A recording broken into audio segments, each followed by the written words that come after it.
They're going to lend to the government.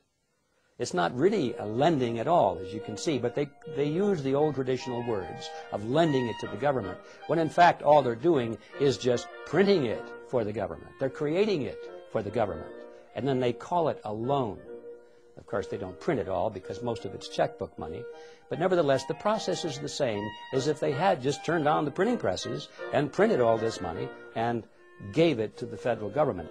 So now, once the Federal Reserve System creates this money out of nothing, literally, it's fresh money into the society, into the economy, and that's how the money supply keeps growing and growing and growing. What about the banking partner? What's in it for them? I come in and I give the bank, say, 100 ounces of gold, and the bank offers me some interest payment on that. They're going to pay me 3% interest. And they're going to take that 100 ounces of gold and they're going to lend it out at 5%. That's how they make their money, the 2% spread. Okay? Now that's fine so far, because I know that gold is in there, it's being loaned out, and someday down, I'm getting 2% interest, and someday I can ask for that principal back. It might be 6 months, it might be a year, whatever it is. Where the trick comes into this is the bank says, not only are we going to lend that money out, but we're going to allow you, Mr. Depositor, to draw on that money right now. All right? Which means that they can't possibly be saying that I can draw 100% of that deposit when they've also loaned out 100% of that deposit. Now, maybe they don't loan out 100%, maybe they don't loan out 90% or 80%, whatever it is. And that's the fractional reserve concept. They don't have enough reserves to pay out all of these obligations that they've made, especially with respect to paper currency, because usually that's the way it worked. Now, why do they do this? Well, they do this because they make money. Right? If I can loan out essentially more than I have in my reserves, by that difference I'm increasing interest payments. So the bankers are beneficiaries of this, and obviously the first lender, the person that receives that money, is a beneficiary because he's getting money they wouldn't have gotten otherwise, even though he has to pay interest on it. But then what happens down the line? This is the fascinating part about it. The market has set prices and wages on the basis of what it believes is the total amount of money that's in circulation. Along come the banks and they start generating new money that the market doesn't know about. It finds out about it because the money goes into circulation. So I'm the first user of this money. I've just received the loan from the bank. I'm going to go out and buy cement with it. And when I buy cement with it, cement is at the original market price. Now, as that money starts percolating into society, the market realizes there's more money than there was before. More money chasing the same amount of goods means the prices of goods go up, right? So eventually, somewhere down the line, that same cement that I just bought for $5 a pound is going to cost someone else $6 a pound. Now, if he buys that cement at $6 a pound before his income has increased commensurately, what's happening to his real wealth? He's losing real wealth, right? His costs have gone up, his income stays the same, his real wealth is decreased. Whose real wealth has increased in this transaction? Mine and the bank's, because we got the full value of the money right at the beginning. So this system transfers wealth. Somehow, you can't exactly follow it, but the principle is there. It transfers wealth from society to the creators of money. For every $1 billion that's put into the banks, I, as a commercial banker, can create an additional $9 billion and push them out into the economy as loans. Now that $9 billion based on the $1 billion, which itself was created out of nothing, all of it is just fiat money. It's created out of nothing, but the commercial banks get the bigger end of the deal, as you can see. They can create 9 for the private sector called loans, and these are genuine loans. And that is where our money comes from. That is how money is created. Every bit of it is created in this fashion. Every bit of it is based upon debt, and that debt creates money that literally has nothing behind it at all. Now this is how money is created in the Western world. And it's an amazing story. Only a very few people at the top know how money really comes into existence.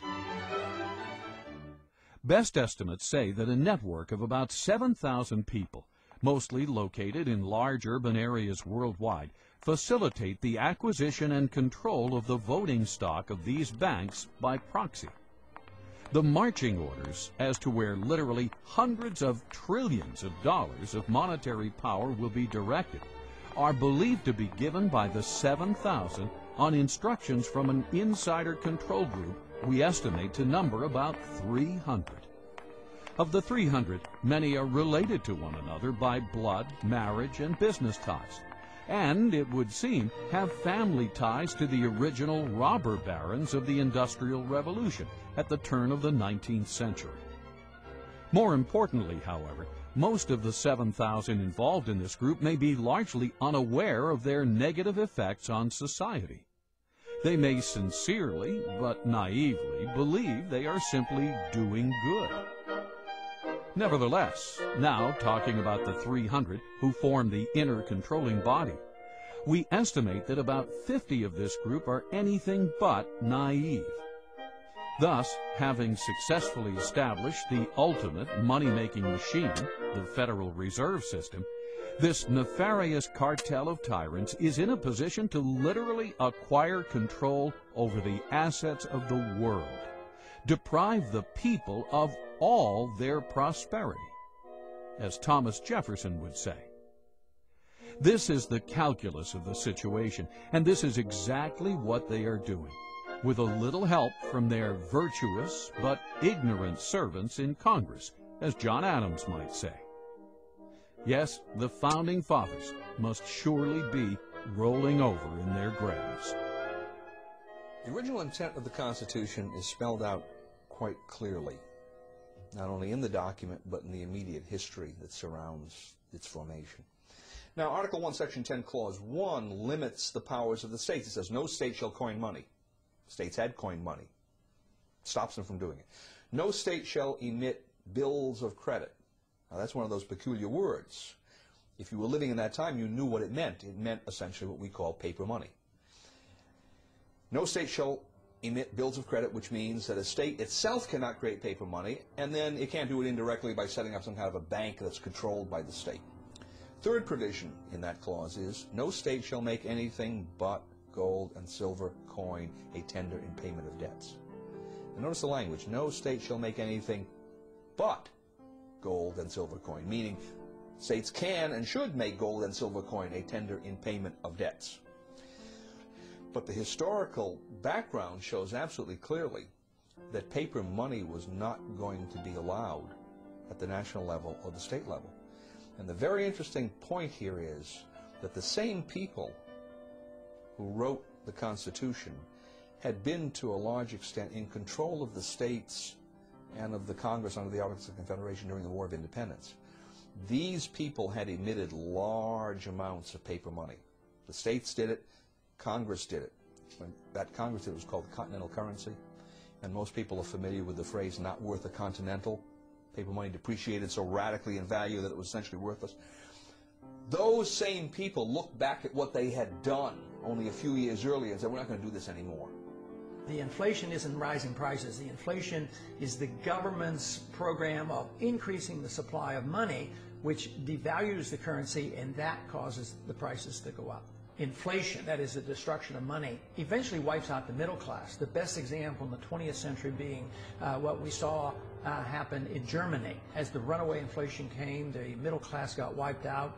In the early stages, of course, somebody benefited. Eventually it hurts everybody. But in this country right now, we have constant insidious inflation. So there's a transfer of wealth from the poor and the middle class to the wealthy. But because it affects the business cycle and causes prices to go up in general, who suffers the most? The people who can afford it the least. That people on fixed incomes, low middle income people, poor people. I think it especially hits hard low middle income people who are trying to make it on their own and won't go on the dole, because their prices go up more and they're the first ones to lose their job when the business cycle turns down. The Federal Reserve, by increasing the credit, creates the boom part of the cycle, but then there's always the resulting downturn of the cycle when unemployment rises. We're always live. It's almost impossible to believe that the all-powerful dominant media, what Bill O'Reilly calls the elite media, would endlessly cover all these issues, yet be silent on the very subject that is common to all of them: money, and the entity